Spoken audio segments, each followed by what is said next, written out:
Oke, bismillahirrahmanirrahim. Assalamualaikum warahmatullahi wabarakatuh. Kembali lagi di channel ini, yang kemudian pada tema kali ini kita fokus pada playlist kajian ekonomi. Kemarin kita sudah membahas tentang ekonomi secara universal, bagaimana kemudian kaitan ekonomi dengan alam, dan menanggapi problem-problem yang terjadi pada akhir-akhir ini gitu ya, dan menjadi fokus umat manusia seluruh dunia. Kemudian sekarang kita akan membahas kemudian lanjutan dari video kajian ekonomi pertama kemarin, dimana kemarin kita hanya membahas mengenai luarnya dari ilmu ekonomi, hanya sebatas basic dari ilmu ekonomi dan secara singkat. Namun sekarang kita akan membahas ilmu ekonomi itu sendiri. Di dalamnya ada beberapa materi yang di pertemuan kali ini kita akan bahas salah satu materi terkait circular flow diagram. Jadi circular flow diagram ini menjadi kajian mainstream di seluruh pelajaran-pelajaran ekonomi, terutama pengantar ekonomi. Kemudian penting untuk kita agar bisa memahami bagaimana perputaran dari uang, perdagangan di seluruh sektor perekonomian di kehidupan nyata gitu ya. Namun perlu saya disclaimer di sini bahwa ini tidak merepresentasikan fakta nyata di kehidupan nyata, tidak merepresentasikan secara total, namun kita akan bahas secara simpel dan kemudian kita bisa mengkaitkannya dengan kehidupan nyata gitu ya, ekonomi di kehidupan nyata, meskipun tidak secara total, tapi setidaknya bisa mewakili cara sederhananya gitu ya. Pertama di situ muncul rumah tangga gitu ya.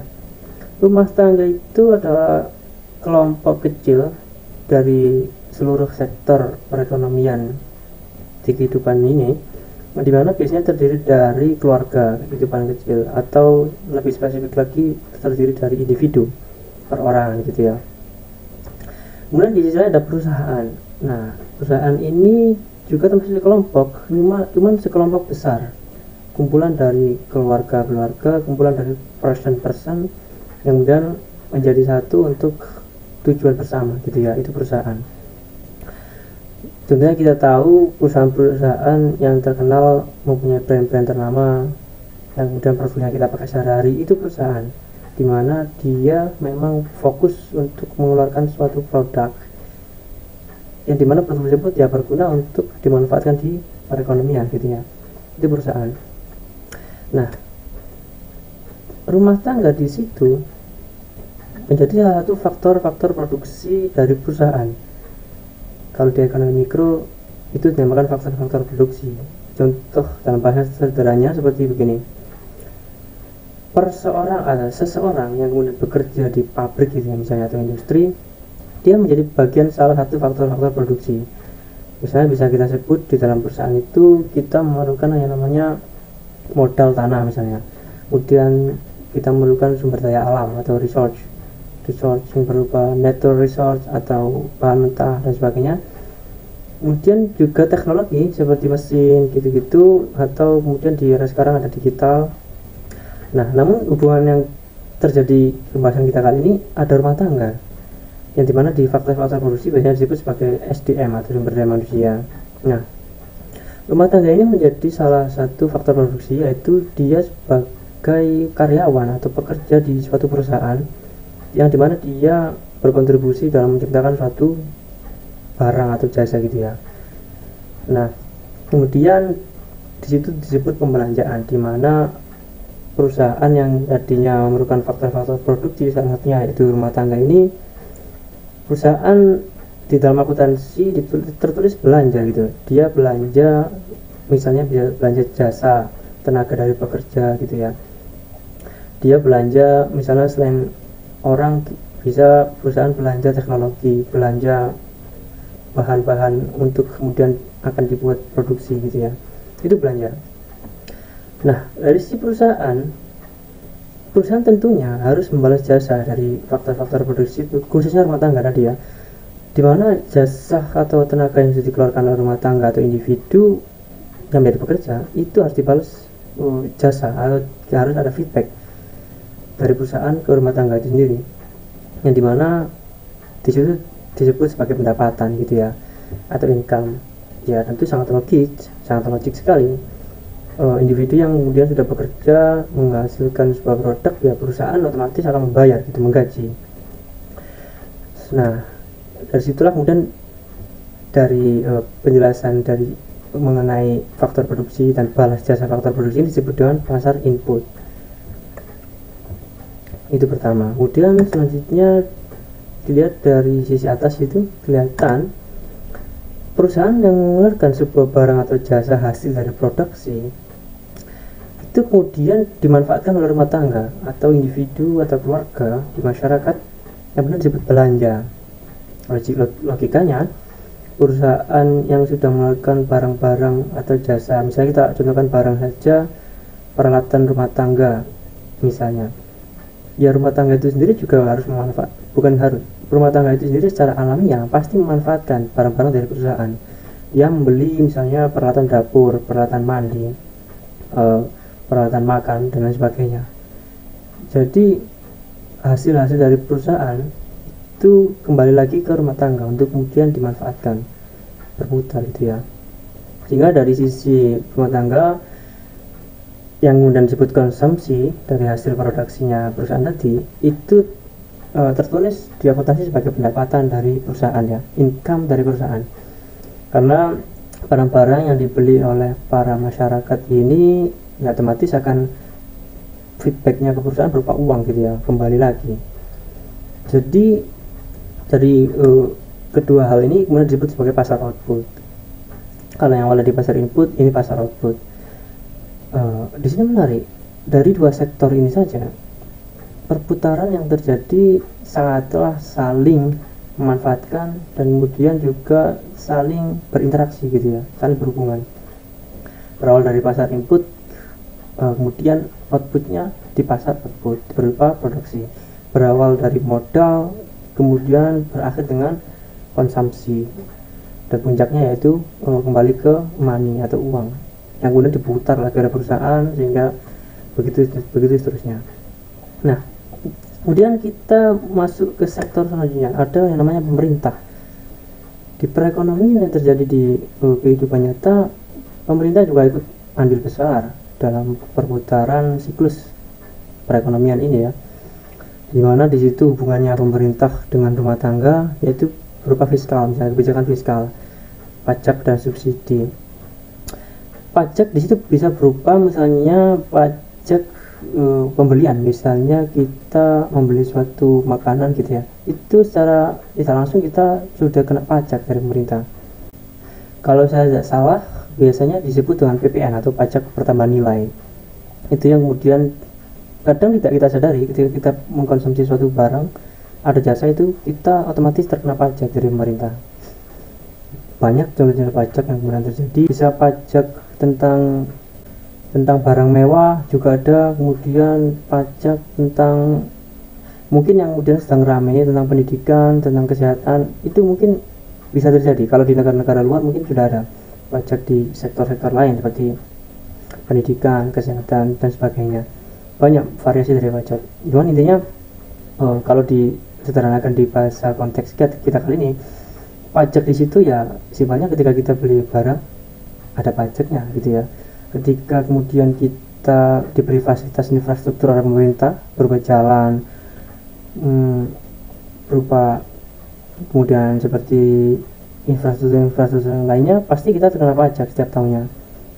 Contoh sederhananya, kita biasanya bayar pajak di tanah, atau biasanya kita bayar pajak berupa kendaraan bermotor, perpanjangan dan sebagainya. Itu adalah bagian dari pajak.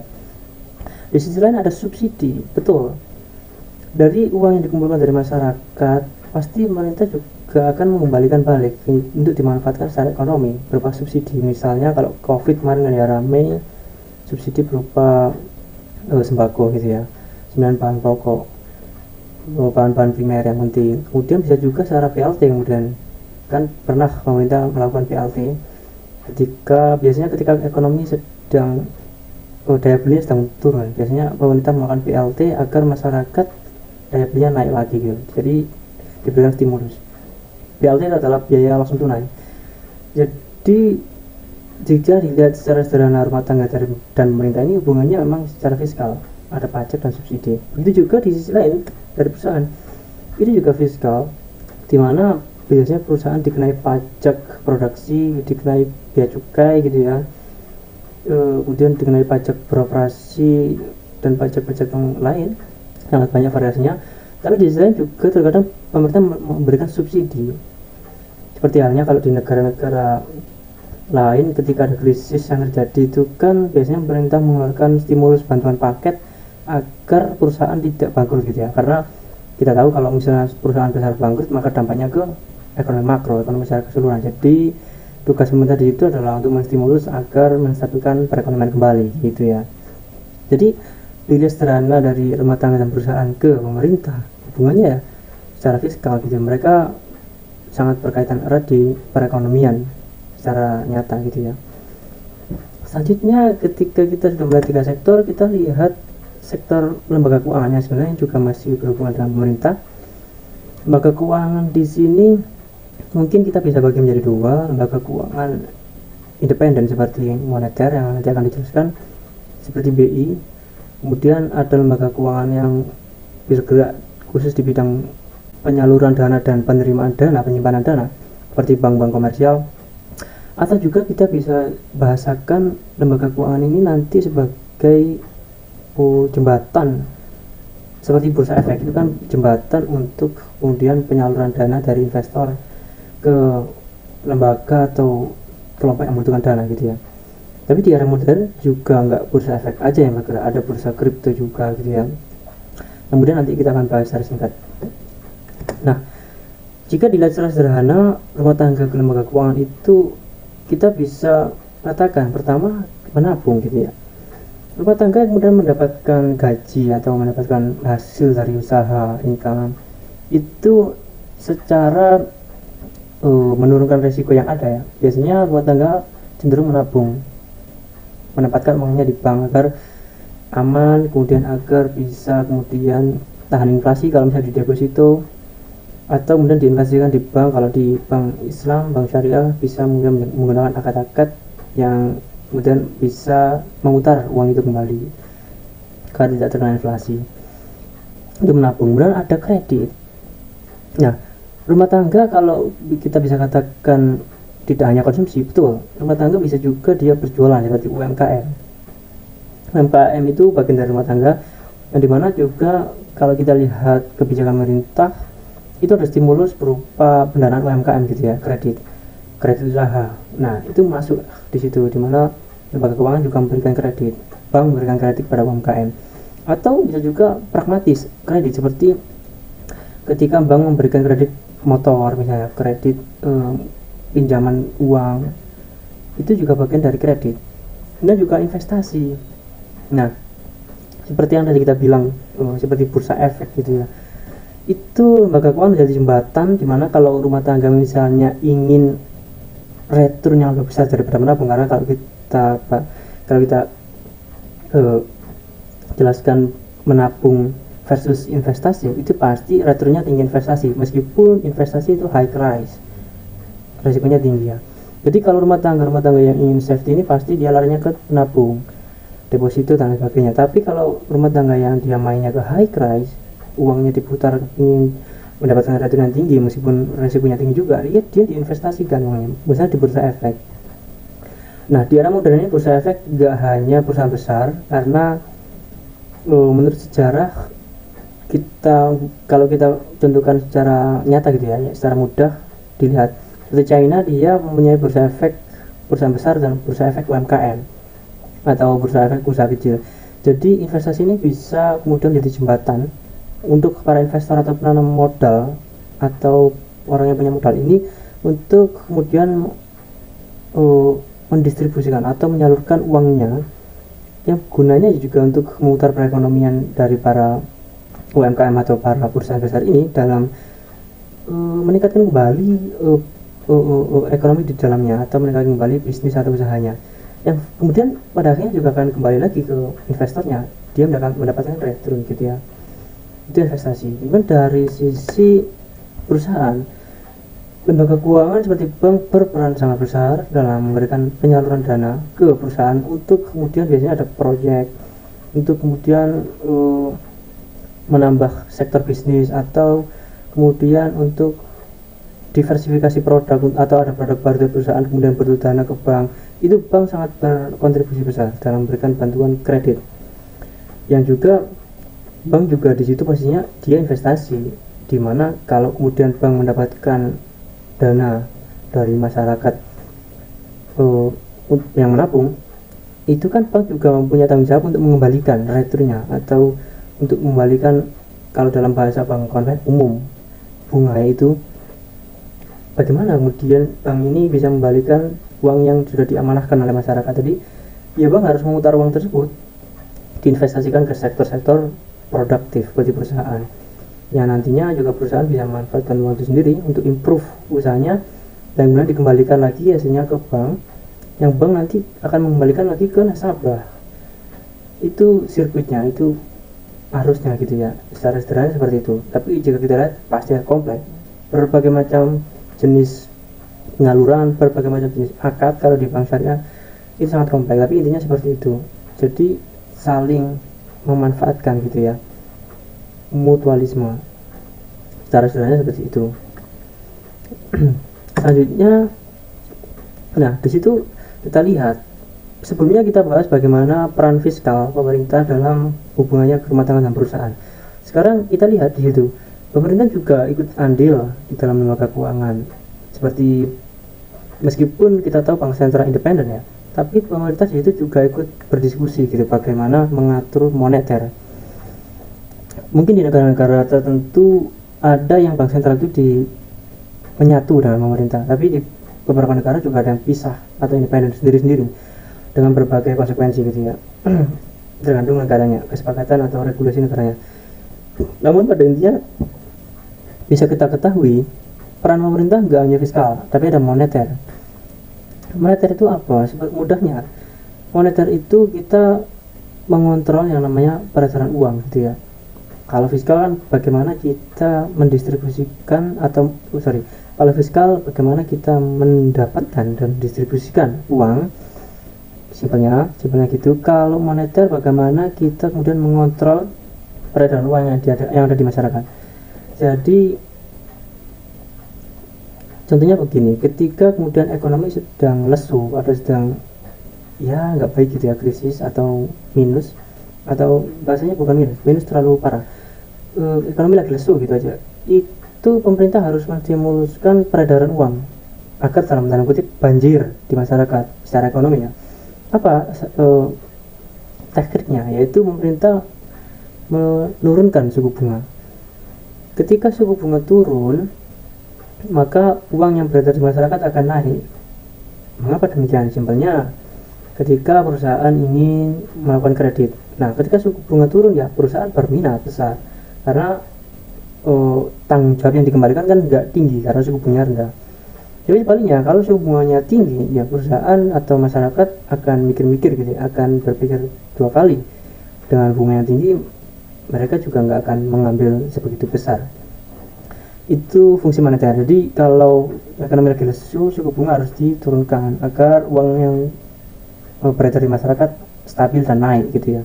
Sebaliknya, ketika ekonomi lagi high, kalau di roller coaster itu dia di atas gitu ya, yang dimana hal ini secara teori mainstream itu bahaya karena bisa menyebabkan ledakan krisis, maka moneter atau teknik moneter harus berkontribusi atau berfungsi di sini sebagai, kalau dalam bahasa sepeda, rem. Dia mengerem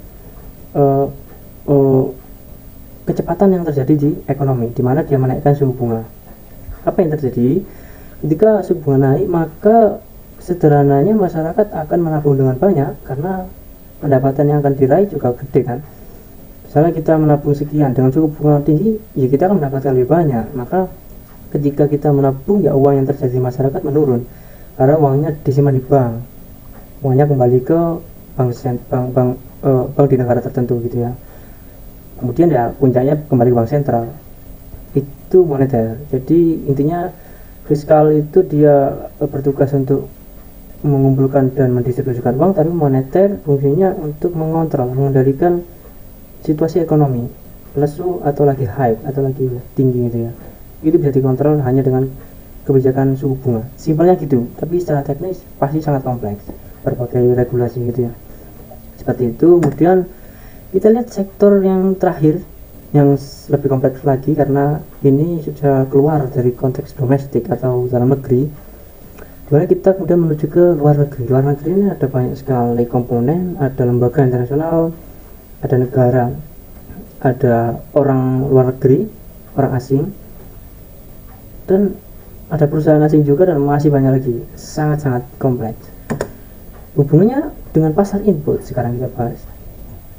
Di situ tertulis ekspor dan impor gitu ya.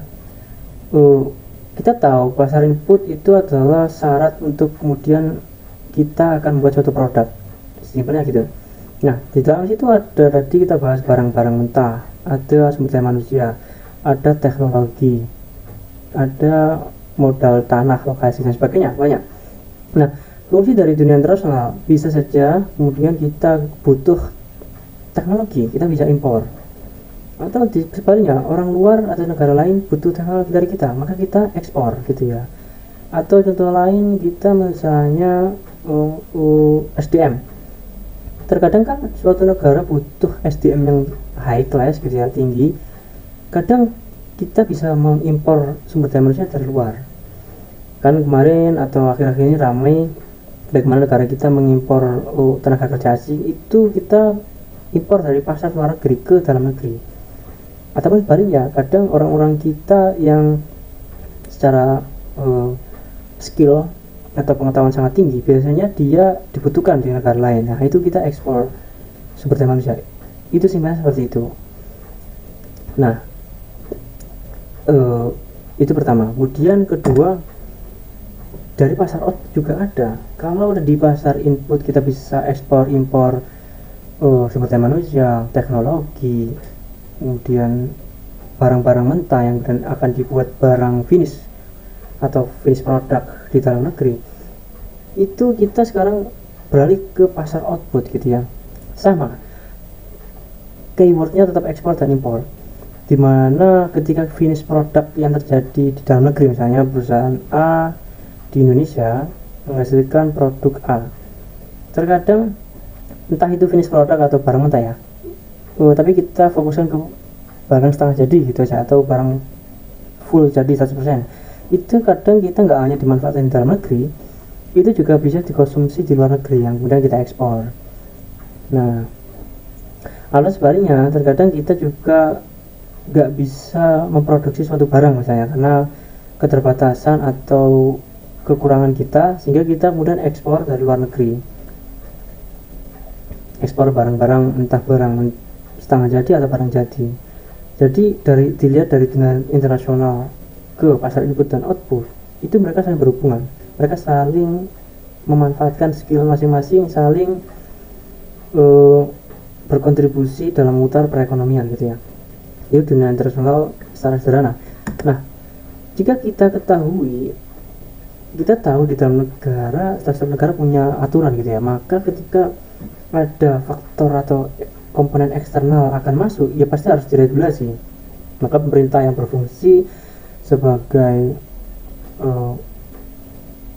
lembaga yang mengontrol atau memerintah suatu wilayah, maka ketika ada komponen eksternal ya harus diregulasi gitu ya. Bagaimana misalnya kalau kita impor suatu barang dari luar, itu ada bea cukai, itu dikontrol oleh pemerintah, bea cukai berapa persen, kemudian harus maksimal impor kuantitinya berapa atau ekspor maksimal kuantitinya berapa, itu diregulasi.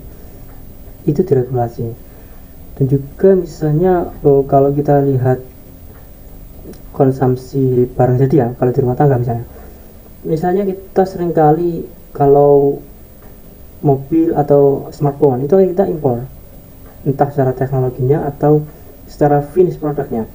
Nah, tapi pemerintah di situ berfungsi sebagai lembaga yang menjembatani agar kemudian bisa memanfaatkan benefit yang sebanyak-banyaknya, misalkan di bea cukainya atau misalkan di pembatasan impor agar perusahaan atau pabrik di dalam negeri tidak tersaingi gitu ya. Itu fungsi dari pemerintah, yaitu meregulasi adanya globalisasi ekonomi atau dunia internasional yang sudah kemudian tidak ada batas seperti di abad kemarin gitu ya. Karena abad ini kalau dalam bahasa-bahasa populernya itu sudah tidak ada pagar lagi antar negara karena semua saling terbuka. Makanya pemerintah berfungsi sebagai pagar, tapi enggak pagar secara literally pagar yang di abad kemarin, enggak. Dia sebagai hanya bagaimana dengan keterbukaan ini pemerintah bisa memanfaatkan kondisi yang akan benefitnya juga kembali ke masyarakatnya kembali gitu, masyarakatnya sendiri begitu ya, agar dari keterbukaan ini kita tidak rugi. Selanjutnya dari sisi dunia internasional langsung ke pemerintah itu ada hutang dan investasi. Maka demikian kita tahu bahwa pemerintah terkadang juga dalam memenuhi infrastruktur atau kebutuhan dalam negeri itu terkadang kekurangan money atau uang gitu ya, seperti contohnya pandemi, mana mereka menambah hutang untuk mengatasi problem-problem dalam negeri gitu ya. Atau sebaliknya, kalau kita lihat di negara-negara maju, pemerintahnya itu nggak hanya hutang dari luar negeri, tapi dia juga menghutangi negara-negara luar. Itu hutang. Investasi juga demikian. Banyak negara-negara maju yang pemerintahnya melakukan investasi ke negara asing, entah investasi dalam bentuk infrastruktur, teknologi, atau langsung uang. Itu tergantung kesepakatan. Begitupun Indonesia misalnya, ketika ingin membangun suatu proyek, Indonesia juga terkadang memberikan proposal atau informasi keluar bahwa monggo untuk yang mau investasi ke dalam negeri bisa gitu ya. Yang tujuannya juga untuk Indonesia sendiri dan orang itu sendiri, dimana orang yang investasi juga mendapatkan return, Indonesia juga mendapatkan modal gitu ya, dengan resiko tertentu gitu ya. Jadi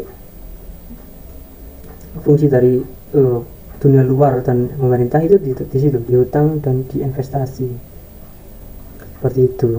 Selanjutnya dari sisi perusahaan, betul, di sini juga sama dengan pemerintah. Jadi yang hutang dan investasi itu nggak hanya di sektor pemerintah, di perusahaan swasta pun juga demikian.